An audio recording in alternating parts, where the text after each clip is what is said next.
নমস্কার, আমি সুদীপ্তা। এভি নিউজে আপনাদের সকলকে স্বাগত। প্রথমেই চোখ রাখবো নিউজ হেডলাইনসে।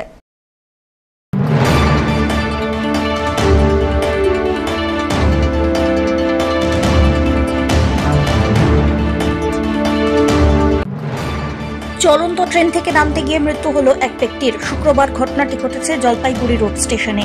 ঘটনায় ব্যাপক চাঞ্চল্য ছড়ায় এলাকায়।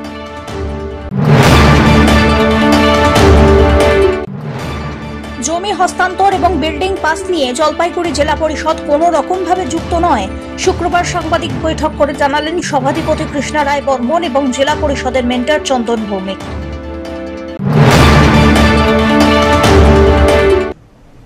এবার আসছে বিস্তারিত সংবাদে। চলন্ত ট্রেন থেকে নামতে গিয়ে মৃত্যু হলো এক ব্যক্তির। শুক্রবার ঘটনাটি ঘটেছে জলপাইগুড়ি রোড স্টেশনে।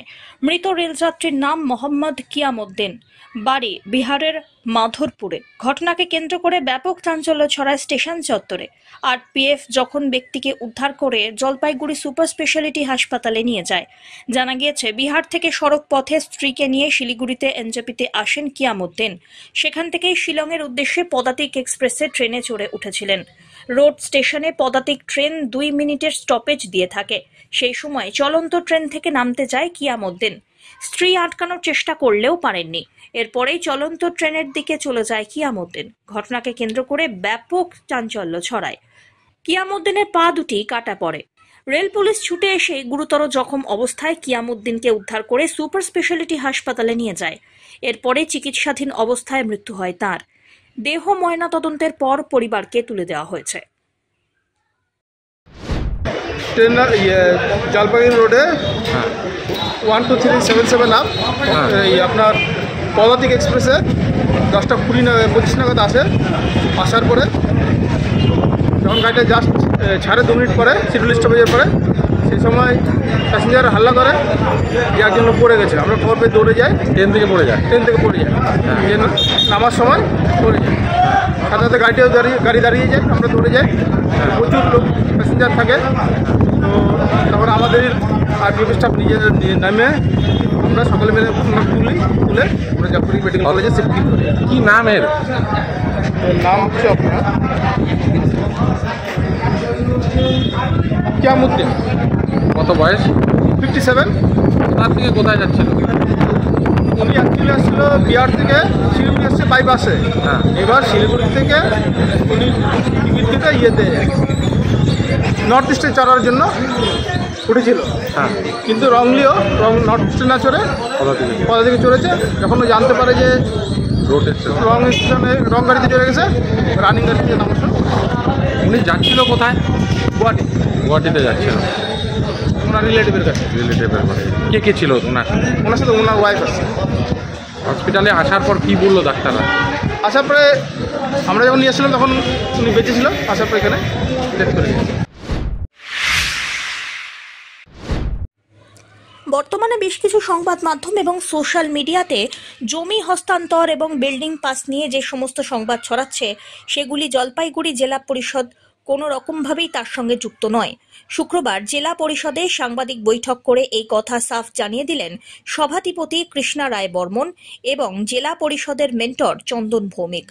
সভাধিপতি জানান, জেলা পরিষদের কাজ শুধুমাত্র বিল্ডিং পাস করা, জমি হস্তান্তর করা তাদের কাজ নয়। এ বিষয়ে সম্প্রতি জলপাইগুড়ি জেলা পরিষদের নাম জড়িয়ে অনেক তথ্য পরিবেশন করা হচ্ছে, যা একদমই সঠিক নয়। শিলিগুড়ির কাওয়াখালীতে জেলা পরিষদের জমি আছে, সেখানে জমি হস্তান্তর নিয়ে জলপাইগুড়ি জেলা পরিষদের নাম জড়িয়ে দেওয়ার চেষ্টা করা হচ্ছে বলে অভিযোগ করেছেন তিনি।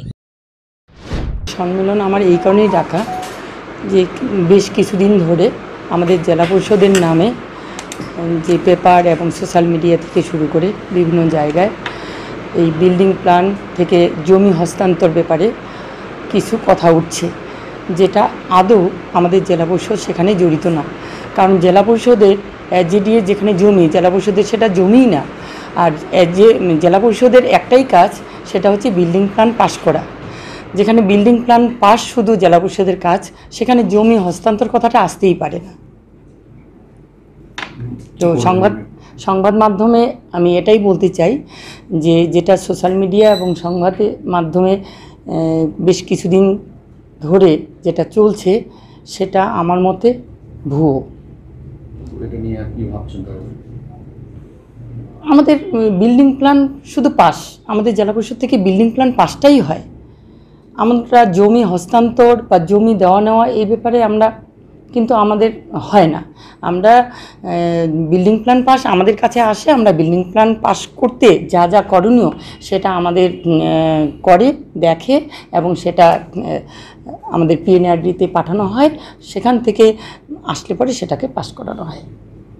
এরকম কোন কোন জায়গায় এই ধরনের অভিযোগগুলো উঠছে যে আপনারা? যেমন যেটা নিয়ে সবথেকে বেশি অভিযোগ সেটা হচ্ছে কাওয়াখালীর যে বিল্ডিং প্ল্যান পাস সেটা নিয়ে অভিযোগ, এবং সেখানটায় আমাদের জেলা পরিষদ জড়িয়ে আছে, এবং জেলা পরিষদকে জড়িয়ে আছে মানে কি জড়ানো হচ্ছে যে জেলা পরিষদ জমি হস্তান্তর করেছে। আমার মতে জমি জেলা পরিষদ হস্তান্তর করেনি, এটাই বলার। মেন্টর চন্দন ভৌমিক এ বিষয়ে বলেন, যেখানে জেলা পরিষদের কোনো এখতিয়ার বা মালিকানা নেই সেখানে জেলা পরিষদের নাম জুড়ে দেওয়ার চেষ্টা চলছে। পরিবেশিত হওয়ার ফলে জেলা পরিষদের যার মধ্যে এখতিয়ারই নেই, জেলা পরিষদের যার মধ্যে মালিকানাই নেই, সেই ঘটনার মধ্যে জেলা পরিষদকে জড়ানো মানে এটা একটা অভিসন্ধিটাই ভুল। কেউ ব্যক্তিগতভাবে নিজের দায় এড়াবার জন্য বা কারো ব্যক্তিগত দায় এড়াবার জন্য জেলা পরিষদকে অভিযুক্ত করছে। প্রথম কথা, যে ঘটনা সভাধিপতি বললেন, কাওয়াখালীর যে জমি, সেই জমি এসজেডি এর জমি, 99 বছরের লিজ দিয়ে তারা কোনো একটি সংস্থাকে দিয়েছিল। সেই সংস্থা সেই জায়গায় তাদের আবার সাবলিজি কাউকে দিয়েছিল। তারা এসজেডি এর কাছে যে প্রয়োজনীয় এলইউসিসির প্রয়োজন, সেই প্রয়োজনীয় এলইউসিসি তাদের কাছে ছিল না, রিজেক্ট হয়েছিল। সেই অবস্থায় তারা সেই খবরকে চেপে অর্থাৎ সাপ্রেশন অফ ফ্যাক্টস করে তারা জলপাইগুড়ি জেলা পরিষদে বিল্ডিং এর প্ল্যান পাস করবার জন্য আবেদন করে। প্রথামাফিক জলপাইগুড়ি জেলা পরিষদ সেই বিল্ডিং প্ল্যান নিজেরা চেক করার পর রাজ্যের পঞ্চায়েত গ্রামোন্নয়ন দপ্তরের কাছে পাঠায় এবং সেখান থেকে ক্লিয়ারেন্স আসার পরে সেই প্ল্যানকে পাস করে। কিন্তু যখন জেলা পরিষদ জানতে পারলো যে এর মধ্যে এলইউসিসি দেওয়ার ক্ষেত্রে এসজেডি এর যে ভূমিকা, সেখানেই তারা অবজেকশন দিয়েছে, সেই ঘটনাকে সেই সংস্থা সাপ্রেস করেছে, ঘটনাটাকে চেপে গেছে, তৎক্ষণাৎ জানার পরেই তৎক্ষণাৎ সেই প্ল্যানকে রিজেক্ট বা ক্যান্সেল করে দেওয়া হয়। ফলে এখানে জেলা পরিষদ খুব পরিষ্কার, জেলা পরিষদ স্বচ্ছতার সঙ্গে কাজ করছে। জেলা পরিষদ এই যে জমির মালিকানার মধ্যে জেলা পরিষদ নেই, তাও জেলা পরিষদকে জমির মালিক হিসেবে দেখিয়ে ভুয়ো খবর সম্প্রচার করা হচ্ছে। এর প্রতিবাদ করবার জন্য বা জনসমক্ষে এই ঘটনাকে আনবার জন্য সভাধিপতি আজকে আপনাদের ডেকেছেন। ধীমান রায়ের রিপোর্ট, এভি নিউজ।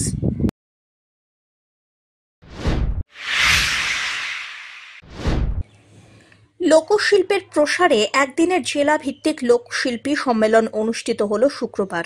জলপাইগুড়ির শরচন্দ্রদেব রায়কোট সাংস্কৃতিক কলা কেন্দ্রে হয় এই অনুষ্ঠান। আয়োজনে লোক সংস্কৃতি ও আদিবাসী সংস্কৃতি কেন্দ্র, ব্যবস্থাপনায় জেলা তথ্য ও সংস্কৃতি দপ্তর জলপাইগুড়ি। এদিন রাজ্য সঙ্গীতের মধ্যে দিয়ে জেলা ভিত্তিক লোকশিল্পী সম্মেলন উদ্বোধন হয়। উপস্থিত ছিলেন জেলা পরিষদের সভাধিপতি কৃষ্ণা রায় বর্মন, বিধায়ক খগেশ্বর রায়, অতিরিক্ত জেলা শাসক প্রিয়দর্শিনী ভট্টাচার্য, জেলা তথ্য ও সংস্কৃতি আধিকারিক স্বরূপ বিশ্বাস প্রমুখ। উল্লেখ্য, বর্তমান রাজ্য সরকারের বিভিন্ন সামাজিক উন্নয়ন প্রকল্প যেমন লক্ষ্মীর ভান্ডার, সবুজ শ্রী, কন্যাশ্রী, খাদ্য সাথী সহ অন্যান্য প্রকল্পের বিষয়ে কর্মশালায় বিস্তারিত আলোচনা করলেন আধিকারিকরা। জেলা পরিষদের সভাধিপতি কৃষ্ণা রায় বর্মন জানান, রাজ্য সরকারের বিভিন্ন উন্নয়নমূলক প্রকল্পের বিষয়ে লোকশিল্পীদের মাধ্যমে ছড়িয়ে দিতেই এই সম্মেলন। এই দিনের কর্মশালায় লোক প্রসার প্রকল্পের অন্তর্ভুক্ত জেলার বিভিন্ন এলাকায় প্রায় 5 শতাধিক লোকশিল্পী কর্মশালায় অংশগ্রহণ করেন। এখানটায় আমাদের জেলা ভিত্তিক লোকশিল্পীদের একটা সম্মেলন সভা হলো জলপাইগুড়ি ডিস্ট্রিক্টে। আজকে প্রথম মানে সারা রাজ্যব্যাপী হচ্ছে, তার মধ্যে আমাদের জলপাইগুড়ি ডিস্ট্রিক্ট প্রথম শুরু করলো। মানে মূলত কি উদ্দেশ্য এই ধরনের এটার উদ্দেশ্যটা হচ্ছে আমাদের যে দিদির যে প্রকল্প, মাননীয় মুখ্যমন্ত্রীর যে উন্নয়নমূলক প্রকল্প, সেই প্রকল্পগুলো যাতে এই শিল্পীর মাধ্যমে আরও বিস্তারিতভাবে চারপাশে ছড়িয়ে পড়ে এবং সেটা প্রচারের আকারে আমরা সবার মাধ্যমে, নাটকের মাধ্যমে, এখানে গানের মাধ্যমে, কবিতার মাধ্যমে যাতে আমরা আরও বিস্তারিতভাবে প্রচার করতে পারি। জেলা তথ্য ও সাংস্কৃতিক আধিকারিক স্বরূপ বিশ্বাস তিনি কি বললেন, শোনা যাক। এই লোকশিল্পীর কর্মশালা আজকে আয়োজন করা হয়েছে। এটাকে একটা সম্মেলন বলা যায়। প্রতি বছর এটি করা হয়। 500 জন জেলার লোকশিল্পীদের নিয়ে আমরা এই অনুষ্ঠানটি করছি। আমাদের অনুষ্ঠানের মধ্যে আমাদের সঙ্গে উপস্থিত আছেন মাননীয় বিধায়ক রাজগঞ্জ, উপস্থিত আছেন আরও অন্যান্য বিশিষ্ট ব্যক্তিবর্গ। আমাদের মূল লক্ষ্য হলো এই 500 জন যে লোকশিল্পী যাদেরকে নিয়ে সম্মেলনটা হচ্ছে, তাদেরকে মাননীয় মুখ্যমন্ত্রী এবং পশ্চিমবঙ্গ সরকারের যে উন্নয়নমূলক প্রকল্পগুলি আছে সেই প্রকল্প সম্পর্কে অবহিত করানো। আমরা নতুন অনেক শিল্পীদেরকে পেয়েছি, অনেক পুরনো শিল্পী আমাদের সঙ্গে আছেন। সকলকে একই ছাদের তলায় এনে তাদের নিজেদের যে এক্সপিরিয়েন্স, তাদের যে নিজেদের যে অনুভূতি, তাদের মধ্যে তারা আদান প্রদান করবেন, জ্ঞানের আদান প্রদান হবে। বিভিন্ন দপ্তরের বিভিন্ন অফিসাররা, আধিকারিকরা এসেছেন, তারা নিজেদের প্রকল্পগুলি সম্পর্কে বিশদে তাদেরকে জানাবেন এবং পরবর্তীকালে এই সকল শিল্পীরাই গান রচনা করবেন, সুর দেবেন, শব্দ দেবেন এবং তাদের এই সৃজনশীলতা দিয়ে প্রচার কার্য চালাবেন এই প্রকল্পগুলি সম্পর্কে। বিভিন্ন দুয়ারে সরকার সহ অন্যান্য কর্মসূচি আমাদের হবে প্রতি বছর। আমাদের মাননীয় মুখ্যমন্ত্রীর নির্দেশে আমরা সেটা করে থাকি। সেই সকল ক্ষেত্রে এই গানগুলি তখন আমাদের কাছে অনেক বড় ভূমিকা পালন করবে। সেই উদ্দেশ্যেই আজকের এই অনুষ্ঠান। সব্যসাচী মজুমদারের রিপোর্ট, এভি নিউজ।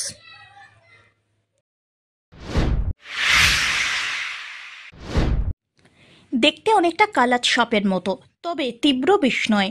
স্বল্প বিষ শরীরে বহনকারী এনি বা সাইবোল্ড সাপের দেখা মিলল জলপাইগুড়ি শহর সংলগ্ন এলাকায়। কালাজ ভেবে সাপটিকে মারতে উদ্যত হন স্থানীয় বাসিন্দারা। এদিকে পরিবেশ কর্মীরা খবর পেয়ে সাপটিকে উদ্ধার করে নিয়ে আসেন। সাপটির বৈশিষ্ট্য হলো ডিম নয়, সরাসরি বাচ্চা প্রসব করে। সাপটি গর্ভবতী হওয়ায় উদ্ধারের কিছুক্ষণের মধ্যেই বন দপ্তরের সহযোগিতায় উপযুক্ত পরিবেশে সাপটিকে ছেড়ে দেওয়া হয়। এটা এক বাড়ি থেকে উদ্ধার করা হলো। সেটা হচ্ছে সাইবোল্ড বলে ইংরেজিতে, বাংলায় বলা হয় এনি সাপ। এই সাপটা হচ্ছে অল্প বিষধর সাপ আর কি। এই সাপের কামড়ে তবে মৃত্যু ভয়ের কোনো কারণ নেই।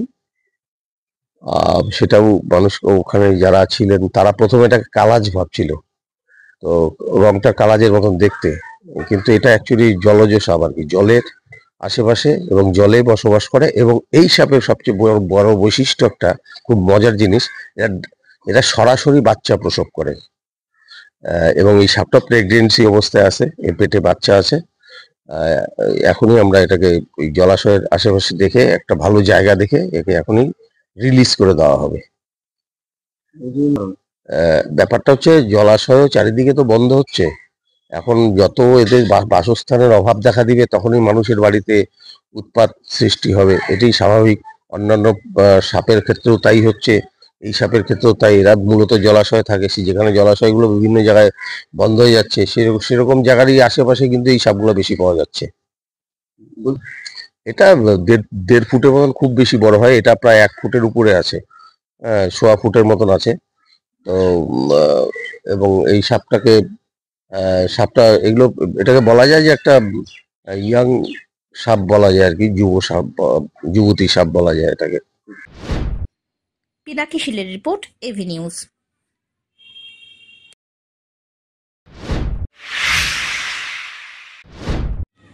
মেখলিগঞ্জ ব্লকের মতিউলের 4 চাকার গাড়ির প্রশংসা ছড়িয়ে পড়েছে সর্বত্র। বছর 33-এর মতিউল মোহাম্মদ মেখলিগঞ্জ উচ্চ মাধ্যমিক বিদ্যালয় থেকে 8ম শ্রেণী পর্যন্ত পড়াশোনা করেছেন। পরিবারের অভাব অনটনের কারণে আর পড়াশোনা করতে পারেননি তিনি। তবে পরবর্তী সময়ে গয়ের কাটায় টানা 11 বছর গ্যারেজে কাজ করেছিলেন। আর সেই কাজের ফাঁকেই তিনি নিজের বুদ্ধিকে কাজে লাগিয়ে নতুন কিছু আবিষ্কার করার পরিকল্পনা করেন। আর মানুষ যদি অদম্য ইচ্ছা নিয়ে থাকে তাহলে যে কোনো কঠিন জিনিসকে সহজে করিয়ে নিতে পারে, তার জলজ্যান্ত উদাহরণ মতিউর কয়েক মাসের মধ্যে ছোট্ট একটি 4 চাকার গাড়ি তৈরি করে ফেলেছেন, যা 1.5 লক্ষ টাকার মতো খরচা হয়েছে বলে তিনি জানান। ব্যাটারি চালিত এই গাড়িটি একবার চার্জ করলে প্রায় 80 কিলোমিটার পথ যাওয়া যায়। যদিও গাড়িটির মধ্যে নতুনত্ব কিছু পাওয়া যায় না, তবে ন্যাশনাল ইনোভেশন ফাউন্ডেশনের তরফ থেকে তাকে পুরস্কৃত করা হবে বলে জানা গিয়েছে। মতিউল জানিয়েছেন, গ্রামবাসী সহ পথ চলতি মানুষ এই কাজের জন্য যথেষ্ট প্রশংসা করেছেন তাকে। তিনিও অত্যন্ত আনন্দিত এবং গর্বিত। আগামী দিনে সরকার যদি আর্থিক সহযোগিতা করে তাহলে খুব কম খরচে প্রাকৃতিক দূষণ মুক্ত এই রকম গাড়ি তিনি জনসাধারণকে উপহার দিতে পারবেন বলে জানিয়েছেন। অভিনব একটা উদ্যোগ, কি কারণে, কোথা থেকে চিন্তাটা আসে মাথায়? সাধারণত গ্যারেজ খুঁজি, গ্যারেজ খোলার পর অক্সিজেন দুর্গাপূজার সামনে, দুর্গাপূজার পরে অক্সিজেন হয়ে যায়, তখন বসে না থেকে স্টাফও আছে, স্টাফদেরকে বললাম চলো একটা গাড়ি তৈরি করা যাক। ওখান থেকে একটা উদ্যোগ আসলো। আর আমারও এক্সপিরিয়েন্স ছিল, যাতো আগে কোথাও কাজ শিখেছেন? হ্যাঁ, 9-10 বছর গ্যারেজে কাজ করছিলাম, ওখান থেকে শেখা। মানে এই চিন্তাটা কোথা থেকে মাথায় আসলো যে এরকম একটা গাড়ি বানাবো, সবার মন কেড়ে নেবো, কোথা থেকে আসলো এই চিন্তাটা? ইচ্ছে ছিল, মনে মনে একটা ইচ্ছে ছিল, ওটাকে ফুটিয়ে তুললাম।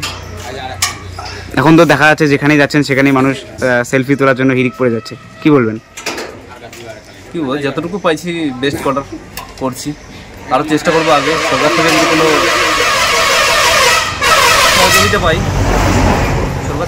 সহযোগিতা পাই, তাহলে ভালো করে বানানোর চেষ্টা করবো। আরও নতুন কিছু প্রযুক্তি সাথে লাগানোর করবো, চেষ্টা করবো। কত টাকা খরচ পড়ে এই গাড়িটা বানাতে? 1,40,000 থেকে 1.5 লাখের মধ্যে হয়ে যাবে। আচ্ছা, আগামী দিনে কি এরকম আরও গাড়ি বানাবেন? হ্যাঁ, সরকার যদি সাপোর্ট করে, সরকার থেকে যদি কোনো সহযোগিতা করে অবশ্যই করব। সব্যসাচী মজুমদারের রিপোর্ট, এভি নিউজ।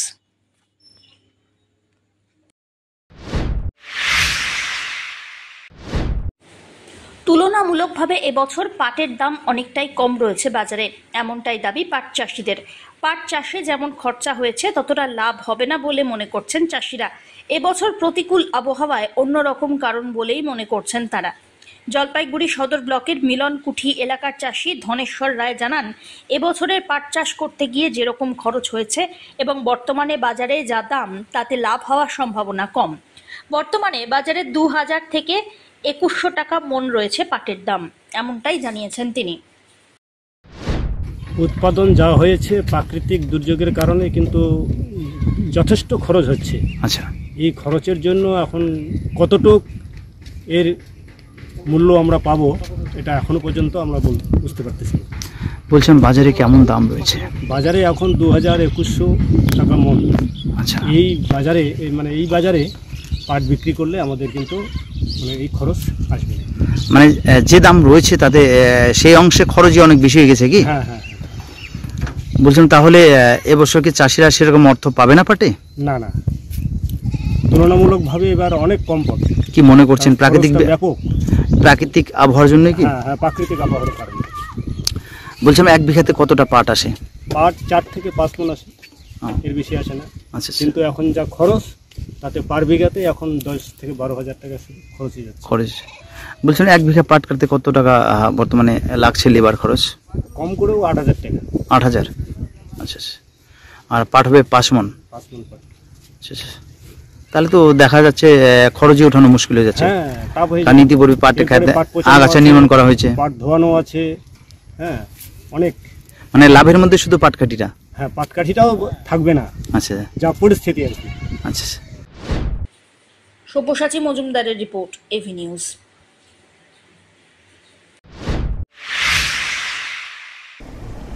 শেষ করবার আগে নিউজ হেডলাইন্স আরো একবার।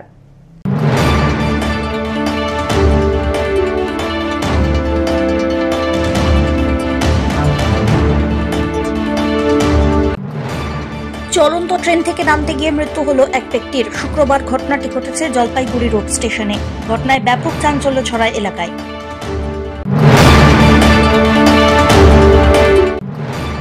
জমি হস্তান্তর এবং বিল্ডিং পাস নিয়ে জলপাইগুড়ি জেলা পরিষদ কোনো রকম ভাবে যুক্ত নয়।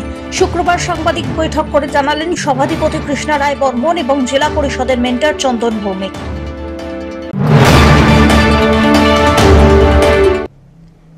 এখনকার মতন এভি নিউজ এ পর্যন্তই। পরবর্তীতে আসছি আরো সংবাদ নিয়ে। দেখতে থাকুন আমার বিশেষ। নমস্কার।